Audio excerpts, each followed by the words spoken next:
Yesus adalah jalan kebenaran untuk kita semua. Dia hidup untuk selama-lamanya di hati kita. Percayakah Bapak Ibu bahwa Tuhan Yesus ada dalam hati kita? Amin. Mari siapkan hati kita untuk menerima hadirat Tuhan yang penuh dengan kemuliaan. Malam yang kudus, pintu sorga terbuka, lahir sang penebus, Raja sorga mulia. Terang telah tiba, mengalahkan kegelapan. Kasih anugerah yang terbesar dicurahkan,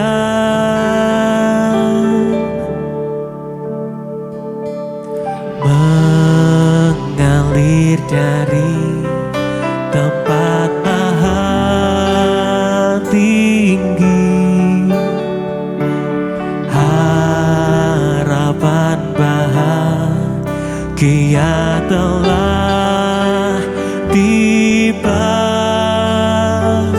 Nama Allah ada di bahunya. Yesus Kristus Juru Selamat dunia. Kuasa maut pun takluk dalam namanya. Nama Yesus di atas segala nama. Sorak-sorai kemuliaan buat Tuhan Yesus, Raja kita. Bersama-sama kita mau menyapa malam yang kudus. Malam yang kudus, pintu sorga terbuka, lahir sang penebus, Raja sorga mulia.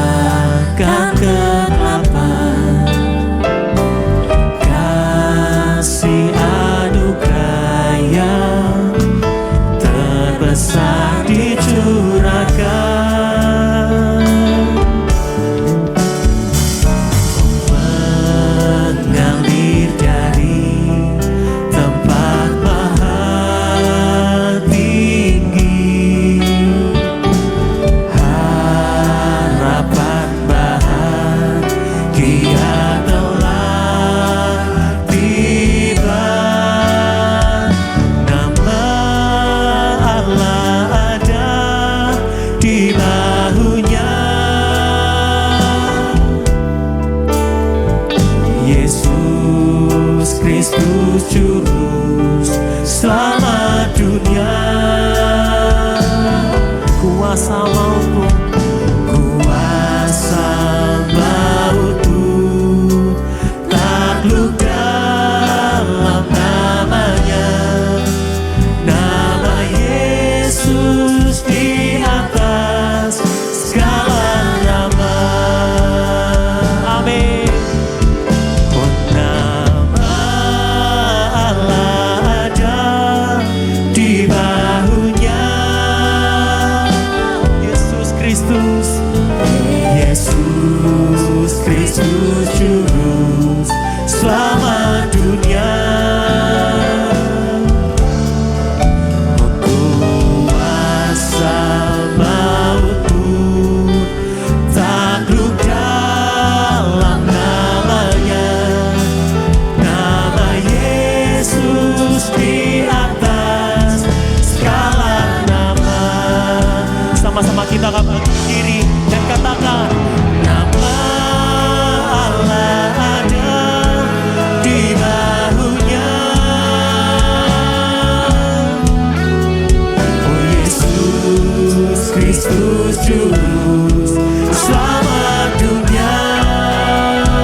Kami mengucap syukur Tuhan atas hari ini, atas hari Natal tahun ini Tuhan. Kalau kami hadir di rumah-Mu, kami merindukan Tuhan jamahan-Mu, kami merindukan Tuhan bertemu dengan Engkau Tuhan. Kiranya Engkau sendiri Tuhan yang berbicara kepada setiap kami, membukakan rahasia firman-Mu, bahkan mengubah hidup kami Tuhan.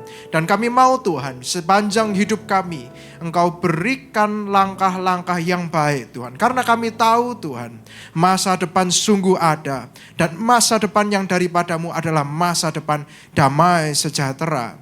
Kami di hari ini Tuhan, tidak hanya merayakan kelahiran-Mu, tapi kami juga memohon Tuhan, Engkau lahir juga di hati hidup kami. Kami mengucap syukur Tuhan, kami mau sambut firman-Mu di dalam nama Tuhan Yesus Kristus. Haleluya. Amin. Amin. Silakan duduk. Shalom saudara-saudara. Puji Tuhan, hari ini saya akan membawakan satu khotbah tentang damai. Kenapa saudara-saudara saya merasa tidak banyak orang-orang Kristen walaupun ke gereja, damai sejahteranya nggak ada. Ya, kenapa nggak ada? Pada waktu mereka datang, mereka cuma melihat apa yang nggak baik. Kenapa? Karena damai sejahteranya nggak ada. Sehingga pada waktu mereka datang ke gereja, datang ke komsel, datang ke KKR ataupun semua perayaan, mereka hanya melihat apa yang jahat, mereka melihat apa yang kurang, mereka melihat apa yang mereka merasa nggak suka.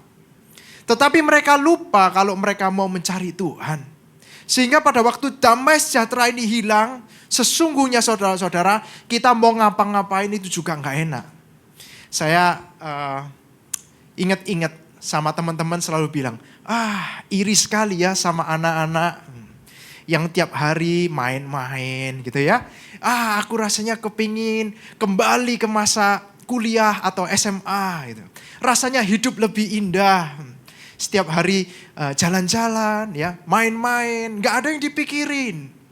Saudara-saudara, yang saya tangkap di sini bahwa sesungguhnya semakin kita semakin bertambah umur, bertambah tua, semakin banyak yang ada di dalam hati kita itu bukan damai sejahtera. Apa itu? Segala sesuatu yang nggak baik, kekhawatiran, kegelisahan, ketakutan selalu menghantui di hati kita. Sehingga damai sejahtera itu gak ada. Seakan-akan kita iri sama masa lalu kita. Yang rasanya enak sekali. Tidak ada beban. Kita berjalan santai. Kita mau makan, oke. Mau main, oke. Mau berjalan santai. Betul ya? Dan inilah saudara yang hari-hari ini Tuhan juga mau tambahkan kepada kita. Supaya kita memiliki damai sejahtera. Tetapi saudara-saudara, saya merasa walaupun orang bilang, saya damai kok Pak. Saya merasakan sukacita. Saya sudah pulang dari gereja, ya kan?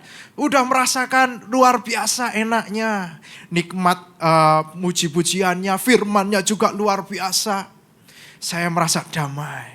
Tetapi saudara-saudara, damai ini pada waktu kita bawa pulang gak lama. Kenapa gak lama? Sementara kita pulang, kita mungkin ketemu istri, kita ketemu anak-anak, kita ketemu orang tua yang mungkin lagi menjengkelkan kita. Damai ini hilang. Atau saudara-saudara, damai sekarang. Kenapa damai? Liburan, betul? Waktu liburan ini damai, tidak ada yang benar-benar ngejar-ngejar, gak ada. Tapi nanti H-1 masuk kantor, wah rasanya di dalam ini, ya kan, sudah, besok kerja ini udah gak enak. Apalagi masuk kantor, damai itu seakan-akan hilang gitu ya. Tiba-tiba sudah masuk, dapat target baru, ya kan. Bos mungkin sudah marah-marah, klien mungkin sudah ngomel-ngomel dan lain sebagainya. Ini damai hilang. Saya mau katakan damai itu bukan dari dunia. Kita buka dulu ayatnya. Yohanes 14 ayat yang ke-27. Yohanes 14 ayat yang ke-27. Damai sejahtera ku tinggalkan bagimu. Damai sejahteraku kuberikan kepadamu. Dan apa yang kuberikan tidak seperti yang diberikan oleh dunia kepadamu. Sehingga janganlah gelisah dan gentar hatimu. Bapak Ibu, Tuhan Yesus tuh menceritakan ada dua macam damai. Ada damai dari dunia, ada damai dari surga. Dan Tuhan katakan, damai yang kuberikan tidak sama dengan damai yang ada di dunia. Kenapa nggak sama? Karena damai yang ada di dunia itu cuma mempengaruhi apa yang di luar, bukan apa yang di dalam. Tetapi damai dari Kristus itu mempengaruhi yang di dalam, bukan yang di luar. Sehingga pada waktu kita merasakan suasana Natal, suasana liburan damai, kita merasa damai. Tetapi pada waktu kita di dalam tekanan, di dalam proses sesuatu yang gak enak, mungkin dalam sakit penyakit, kita juga hilang damainya. Karena itu damai dari luar. Tetapi Tuhan berkata ini berbeda. Yang ku anugerahkan kepadamu anugerah. Damai di dalam hati. Walaupun apa yang terjadi, mungkin kita lagi sakit, mungkin kita dalam masalah, mungkin kita dalam kesesakan, gelisah, tidak akan mengganggu damaimu. Amin saudara, ini anugerah. Satu hal saudara-saudara, pada setahun ini saya mendapatkan satu ayat yang saya pegang. Tuhan titipkan satu ayat yaitu, andalkanlah Tuhan senantiasa, jangan mengandalkan manusia. Pada waktu saya pegang ayat ini, saya pergi. Ada satu waktu kemarin ada kesempatan saya pergi liburan sama anak dan istri. Kita pergi. Kita berada di Disneyland. Hari pertama nyampe kita pergi Disneyland. Wah, istri sama anak-anak sudah happy sekali. Anak saya dandan jadi Elsa gitu kan. Lucu. Sudah datang, sudah bahagia. Sampai di Disneyland kita mulai main. Saya dapat telepon. Dan teleponnya nggak enak. Teleponnya ini adalah gugatan perkara. Gugatan hukum. Dan saya merasa, waduh. Kok gak enak sekali. Lalu sudah saya pikirkan, saya cerita sama istri. Istri mulai nangis ya kan. Anak-anak di sana nakalnya gak karu-karuan gitu. Tambah jengkel. Saya pikir kok ironis sekali Tuhan. Saya ini di tempat the happiest place on earth gitu ya. Tetapi kok saya menjadi orang yang paling malang sedunia waktu itu. Aduh Tuhan gimana ya. Teringatlah saya sama firman itu. Andalkan Tuhan. Tuhan, aku mau mengandalkan Tuhan. Saya mulai duduk, saya mulai doa, ya kan? Terus seakan-akan di dalam hati saya bilang, telepon baik-baik, ngomong baik-baik, selesaikan baik-baik. Percaya sama Tuhan semuanya akan baik. Saudara, saya mikir, saya tinggal makan dulu, saya mau telepon juga gak berani. Akhirnya saya memberanikan diri, percaya Tuhan, oke. Saya telepon baik-baik, saya ngomong baik-baik. Dan betul saudara, selesai baik-baik. Saya menyadari, Tuhan ternyata damai sejahteraku cuman dipengaruhi oleh hiburan, oleh liburan, oleh jalan-jalan, oleh keluarga sama anak-anak. Kalau sampai ada masalah datang, damai sejahtera ini hilang. Tuhan, aku enggak mau. Ternyata ini damai sejahtera bukan dari Tuhan. Kalau damai sejahtera datang dari Tuhan, mau ada krisis sekalipun, ya mungkin kita kerugian, ada rugi, kita nggak jatuh, kita tetap sukacita, amin. Mungkin kita dalam kondisi masalah, kita mungkin sakit, tapi tetap sukacita, tetap semangat, ya itu sukacita dari Tuhan. Yang pertama itu adalah peace from heaven, saudara. Ada damai dari surga, ada damai di dunia. Kita boleh pilih, mau ambil damai dari surga atau damai dari dunia. Tetapi saya mau katakan, damai dari surga ini anugerah. Ya, sekali lagi anugerah. Berarti ini adalah pemberian, cuma-cuma saudara. Sehingga pada waktu kita minta sama Tuhan, Tuhan berikan. Sudah Tuhan beri nih. Ya, Tuhan sudah beri, ini aku kasih. Damai sejahtera. Oke, permasalahannya bagaimana kita bisa menjaga damai sejahtera ini nggak hilang. Loh Pak, kan dari dalam, betul. Damai sejahteranya dari dalam, dari hati. Tetapi toh damai sejahtera ini tetap bisa hilang lagi loh. Yang dari bumi, yang dari dunia paling cepat hilang. Beda situasi, beda hilang. Tetapi yang dari dalam pun bisa hilang. Karena apa? Macam-macam ya. Jenuh, burn out dan lain sebagainya kita bisa bilang. Lama-lama damai sejahtera juga bisa hilang. Bahkan orang-orang bilang, wah tunggu KKR lagi, wah tunggu retret lagi, tunggu apa lagi supaya balik damai sejahtera. Enggak bisa saudara-saudara. Ada cara, yaitu perseverance in peace and love. Kita harus berjuang di dalam kasih dan damai. Karena setiap daripada damai ini harus kita jaga. Dengan apa? Berjuang. Berjuangnya gimana? Di 1 Petrus 3. Ayat yang ke-8 sampai yang ke-12. 1 Petrus 3 ayat yang ke-8 sampai yang ke-12. Dan akhirnya, hendaklah kamu semua seia sekata, seperasaan, mengasihi saudara-saudara, penyayang dan rendah hati. Terus. Dan janganlah membalas kejahatan dengan kejahatan, atau caci maki dengan caci maki. Tetapi sebaliknya, hendaklah kamu memberkati, karena untuk itulah kamu dipanggil, yaitu untuk memperoleh berkat. Lanjut ya, ayat 10. Sebab siapa yang mau mencintai hidup dan mau melihat hari-hari baik, ia harus menjaga lidahnya tetap terhadap yang jahat dan bibirnya terhadap ucapan-ucapan yang menipu. Terus yang terakhir 11. Ia harus menjauhi yang jahat dan melakukan yang baik. Ia harus mencari perdamaian dan berusaha mendapatkannya. Firman Tuhan berkata, ini perikop tentang kasih dan damai. Pada waktu kita peroleh damai ini, kita harus berusaha untuk mencari terus. Dan berusaha mendapatkannya terus berusaha. Dan pada waktu kita sudah berusaha menjaga ini, apa yang kita lakukan? Firman Tuhan katakan, jaga lidahmu dari perkataan yang gak baik. Jangan membalas yang jahat dengan yang jahat. Berkati mereka, setiap orang yang ada. Karena untuk itulah kamu dipanggil untuk menjadi berkat. Gak cuman kita menerima berkat saudara, tetapi kita juga menjadi berkat. Dan inilah cara kita supaya damai ini gak hilang. Ya, kita berjuang saudara-saudara. Saya mengucap syukur gereja ini ada mega project karakter Kristus. Kenapa? Salah satu daripada mega project ini adalah damai. Itu harusnya menjadi karakter kita. Tetapi saya percaya karakter itu muncul kalau ada masalah. Karakter itu benar-benar ada kalau kita di dalam sesuatu hal yang gak baik. Saya kasih contoh. Gak ada orang sabar yang tanpa ada masalah terus dia bilang orang sabar. Betul ya? Pasti pada waktu ada banyak masalah, ada banyak persoalan, dia tetap sabar, baru kita bisa bilang ini orang sabar. Betul ya?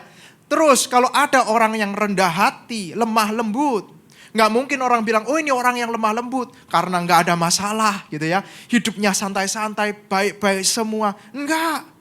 Karena ada masalah, ada orang yang menjengkelkan banyak mungkin, tapi dia tetap lemah lembut, barulah orang itu dikatakan, ini orang lemah lembut. Betul ya? Dan inilah karakter. Apa yang muncul, respon kita pada waktu kena masalah, itu karakter kita. Kalau kita kena masalah, kita marah. Itu karakter kita pemarah. Ya, kalau kita diganggu terus kita nggak sabar, itu karakter kita memang nggak sabar. Waktu kerja kita malas-malas, itu karakter kita malas. Saudara, hari ini kita punya karakter itu damai. Bagaimana? Kita berusaha untuk memaksa diri melakukan damai itu. Saya kasih contoh. Pada waktu kita berolahraga. Ya kita olahraga. Ada yang suka olahraga? Cuman Patrick ya di sini. Saya yakin gak ada yang suka olahraga. Sama saya juga gak suka olahraga sebenarnya. Ya. Orang-orang bilang, wah Kojo bagus sekali lari, nge-gym gitu ya. Tetapi saya gak suka olahraga. Saya males olahraga. Tetapi saya memaksa diri saya untuk olahraga setiap hari. Paham ya? Dan pada waktu saya melakukan olahraga setiap hari, lewat setahun, lewat 2 tahun, lewat 3 tahun, orang baru bilang, oh dia rajin olahraga. Betul ya? Sama juga kalau kita ke gereja. Kita ke gereja apa suka? Enggak, saya yakin pasti malas. Ada yang suka ke gereja boleh angkat tangan? Saya enggak berani juga. Saya juga malas, jujur. Malas. Tetapi saya paksa diri saya untuk datang ke gereja. Menghadiri setiap ibadah, setiap persekutuan, saya hadir. Lewat sehari, seminggu, sebulan, setahun, 2 tahun, 5 tahun, 10 tahun. Baru dikatakan, orang ini suka beribadah. Betul kan? Tetapi apakah saya aslinya suka? Enggak, bukan sifat saya. Betul? Dan ini juga pada waktu kita mau menjadi orang yang damai, punya karakter yang baik, kita enggak bilang kita orang yang munafik.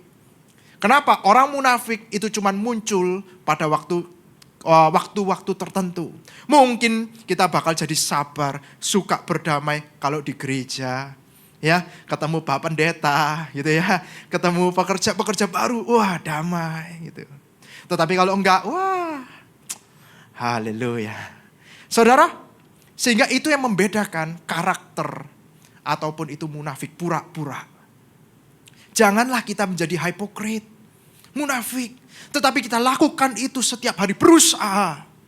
Sampai itu jadi karakter kita. Sampai itu jadi respon kita. Amin. Setiap kali ada masalah, kita punya responnya apa? Damai. Setiap kali ada persoalan, kita responnya apa? Sabar, lemah lembut. Amin saudara. Sampai kita buka dulu di dalam Ibrani 12 ayat yang ke-14. Ibrani 12 ayat yang ke-14. Berusahalah hidup damai dengan semua orang. Dan kejarlah kekudusan. Sebab tanpa kekudusan tidak seorang pun akan melihat Tuhan. Berusahalah hidup damai dengan semua orang. Dan kejarlah kekudusan. Ini satu set, saudara-saudara. Kalau ayat Alkitab ada bilang dan, itu jadi satu kesatuan. Hidup damai dan mengejar kekudusan itu satu set. Ya, satu set. Dan pada waktu kita melakukan itu, kita berusaha terus. Alkitab katakan apa? Kita bisa melihat Tuhan. Amin. Dan pada waktu kita bisa melihat Tuhan, kita bisa mendengarkan Tuhan, kita akan punya gairah pada waktu kita mendengarkan firman Tuhan. Kita memiliki gairah luar biasa pada waktu kita saat teduh, pada waktu persekutuan, pada waktu memuji Tuhan. Ada gairah. Kenapa? Karena hubungan kita sama Tuhan itu aktif, nyata. Bukan cuman by the book doang. Ya, bukan cuman karena cerita orang, cerita Pak Pendeta, enggak. Tetapi real. Kita berhubungan dengan Tuhan yang real. Yang nyata, yang hidup. Bukan yang mati. Saudara, inilah perbedaan kita orang percaya. Kalau kita hidup sungguh-sungguh, pada waktu kita hidup berdamai, kita merasakan Tuhan itu hidup di hidup kita.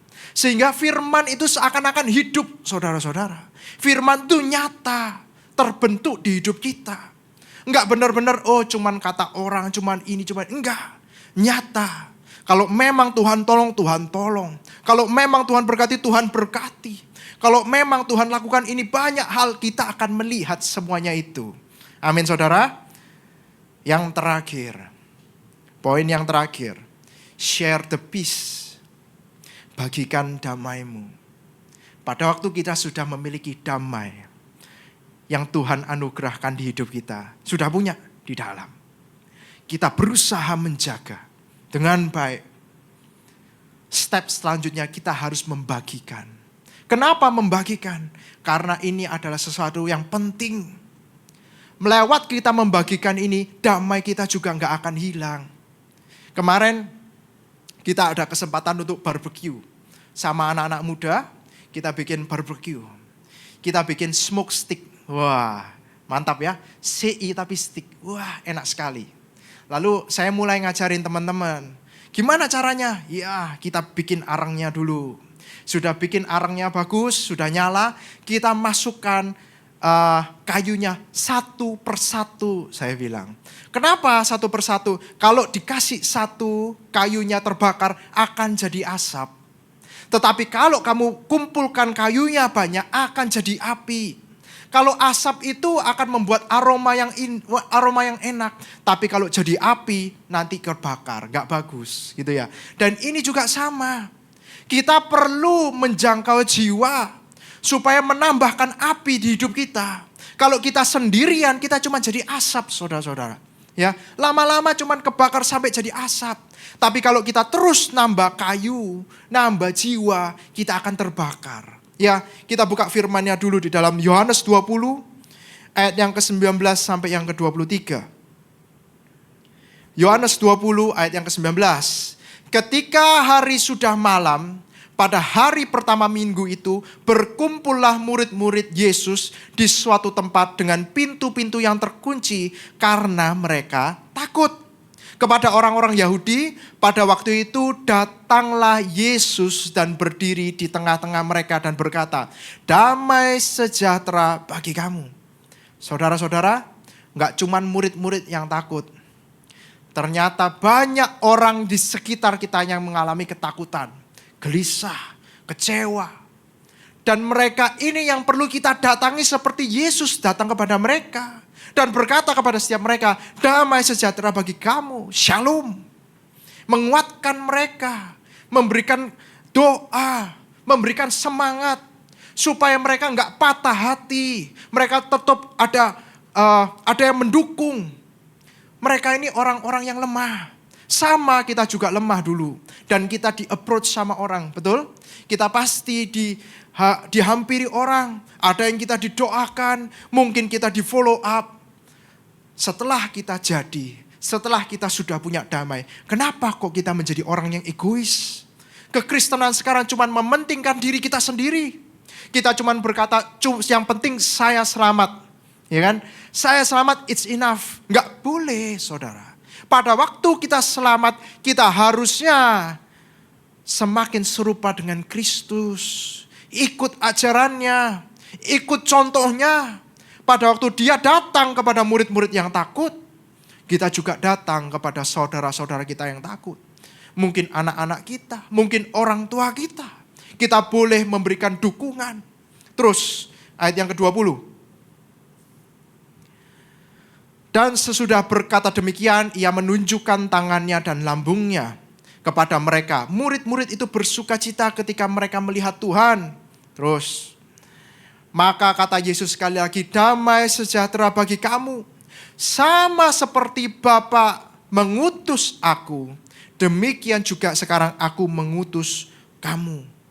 Ya, sampai sini firman-Nya. Saudara-saudara, Tuhan mengutus Yesus. Yesus mengutus kita sekarang. Supaya kita pergi keluar. Menjadi berkat. Menjadi damai. Ada firman lagi ini. Markus 9 ayat 49 sampai 50. Markus 9 ayat 49 sampai 50. Karena setiap orang akan digarami dengan api. Ayat 50. Garam memang baik. Tetapi jika garam menjadi hambar, dengan apakah kamu mengasinkannya? Hendaklah kamu selalu mempunyai garam dalam dirimu. Dan selalu hidup berdamai yang seorang dengan yang lain. Supaya kita bisa menggarami orang lain. Supaya mereka juga merasa damai atas hidup kita. Atas presence kita, keberadaan kita. Supaya mereka, adapun permasalahan kita boleh menjadi alat damai. Yesus sudah hadir di hati kita. Jadi sumber damai, betul? Pada waktu ada orang ada masalah, harusnya kita jadi solusi. Bukan jadi provokator, betul? Seringkali orang Kristen gak jadi solusi, tapi jadi provokator. Kita bisa lihat di mana? Di netizen, betul ya? Di sosial media di mana? Wah, ini kalau berdebat masalah teologi, berdebat tentang pendeta ini jadi provokator. Bukan jadi pendamai tapi provokator. Sehingga kekristenan ini kelihatannya semakin hari semakin memburuk di mata orang. Ini semakin jelek, saling menjelekkan satu yang lain. Pendeta A menjelekkan pendeta B, jemaat A menjelekkan jemaat B, gereja A menjelekkan gereja B. Harusnya tidak boleh demikian. Karena kita adalah satu tubuh. Mungkin ada yang sakit. Tetapi yang sakit ini pun kita nggak expose loh. Masa kita sakit nih, ya kan? Sakit kita punya borok di sini. Terus kita tunjukin ke orang, lihat borokku loh, bagus. Kan nggak begitu, betul kan? Tetapi kita tutup. Kita sembuhkan, kita kasih obat. Inilah kekristenan saudara-saudara. Jangan sampai kita keluar tidak membawa pengaruh damai, tapi membawa pengaruh yang buruk. Maka kata Tuhan itu, kamu sudah enggak asin. Saudara, saya boleh undang pemain musik untuk maju ke depan. Satu hal Tuhan tegur saya. Pada waktu saya ke NTT yang lalu, saya dikasih teguran sama Tuhan. Bahwa kamu itu adalah hamba 1 talenta. Mungkin semua sudah tahu ada hamba 1 talenta, hamba 2 talenta, hamba 5 talenta. Tuhan tegur saya, Jo, kamu tuh hamba 1 talenta. Saya kaget saudara-saudara. Tuhan, kenapa saya 1 talenta? Minimal lah Tuhan, saya 2 talenta. Saya nggak mau maruk-maruk gitu kan. 5 talenta Tuhan. Enggak, saya mungkin nggak serajin itu, nggak sehebat itu. Saya 2 talenta.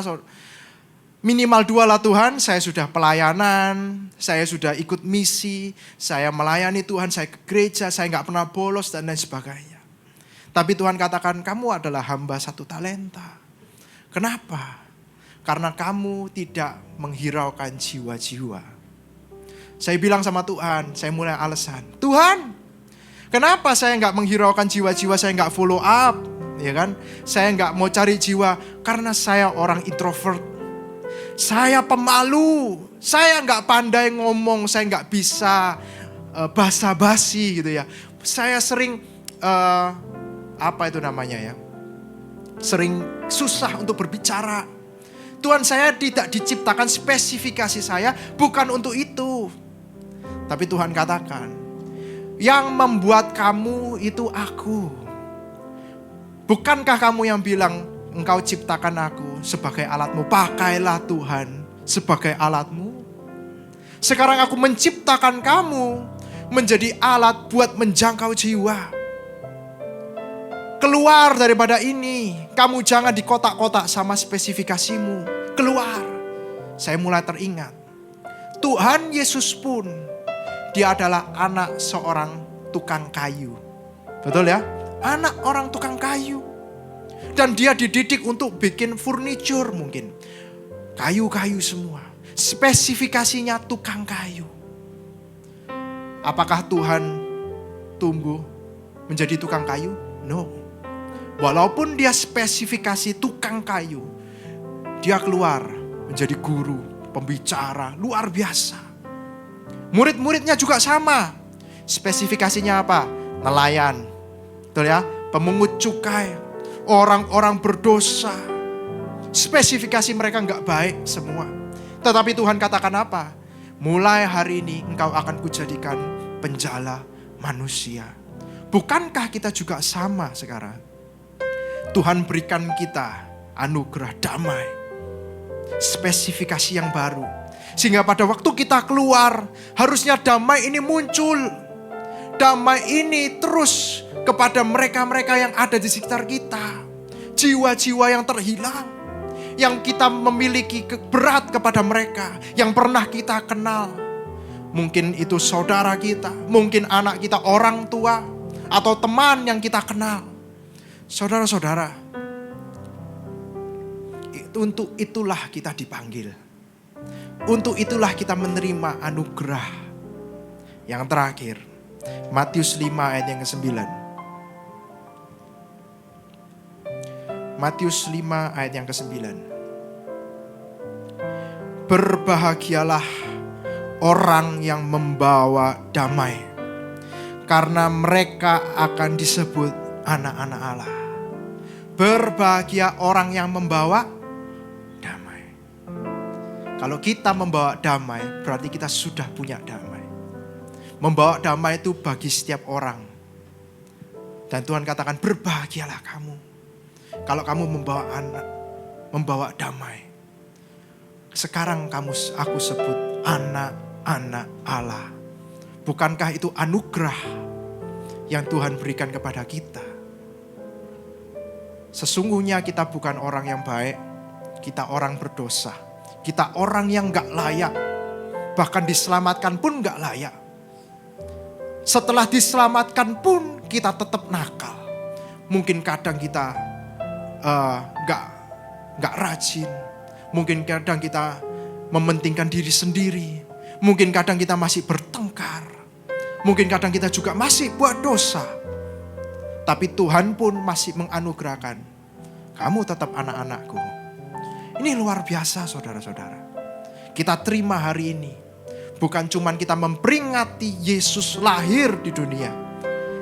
Tapi biarkan Yesus juga lahir di hati kita. Amin saudara-saudara. Biarlah firman ini tertanam di hati kami. Dan biarlah setiap apa yang kami ucapkan, apa yang kami lakukan, semuanya berkenan kepadamu Tuhan. Dan biarlah kami Tuhan menjadi pribadi-pribadi yang membawa damai-Mu. Karena kami percaya Tuhan, kami telah menerima damai anugerah dari surga. Yang datangnya dari Tuhan Yesus. Yang timbul di dalam hati kami Tuhan. Terpancar keluar. Sehingga apapun masalah yang sedang menerpa kita, saya percaya, hamba percaya Tuhan, damai itu akan tetap memimpin hidup kita. Sehingga pada waktu damai itu ada, kita mau Tuhan menjadi pembawa-pembawa damai. Kita akan membagikan damai ini Tuhan kepada setiap orang yang membutuhkannya. Orang-orang yang takut, orang-orang yang gelisah, orang-orang yang cemas, orang-orang yang tidak punya pengharapan. Dan biarlah Engkau utus setiap kami Tuhan, supaya kami menjadi penjala-penjala manusia. Engkau berkati setiap kami Tuhan. Pimpin langkah kami Tuhan. Kami percaya Tuhan, Engkau yang menjaga setiap kami.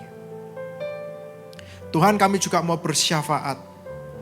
Kami mau berdoa untuk gereja-gereja yang ada di seluruh dunia. Bagi para hamba Tuhan sampai kepada semua jemaatnya. Kiranya Tuhan memberkati mereka semua. Supaya mereka menjadi berkat dan berdampak. Sehingga gereja di seluruh dunia dipenuhi oleh jemaat yang mencari Tuhan dengan tulus dan takut. Buat semua hamba Tuhan dan gereja bersatu.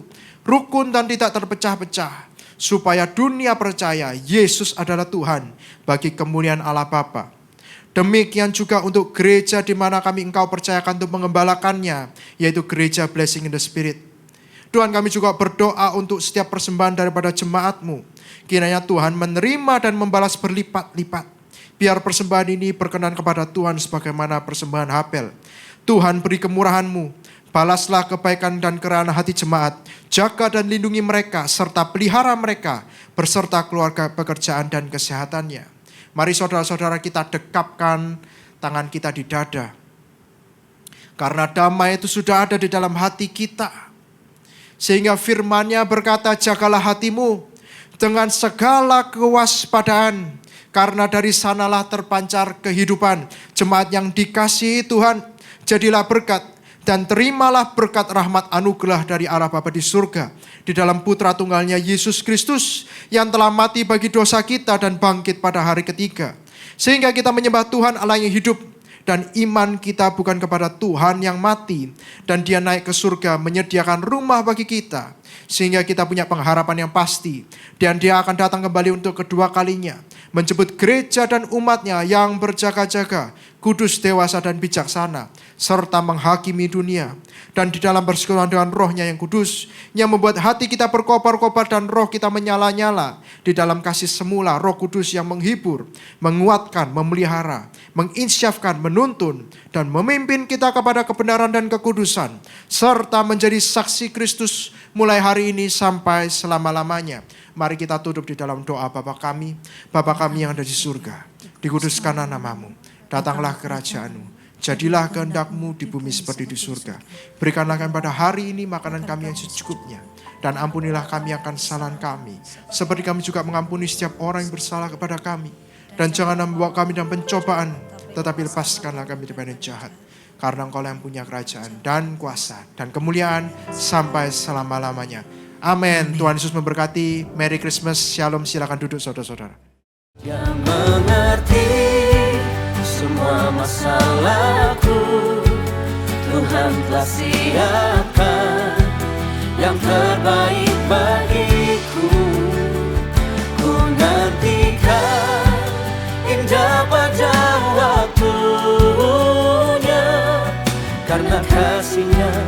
tiada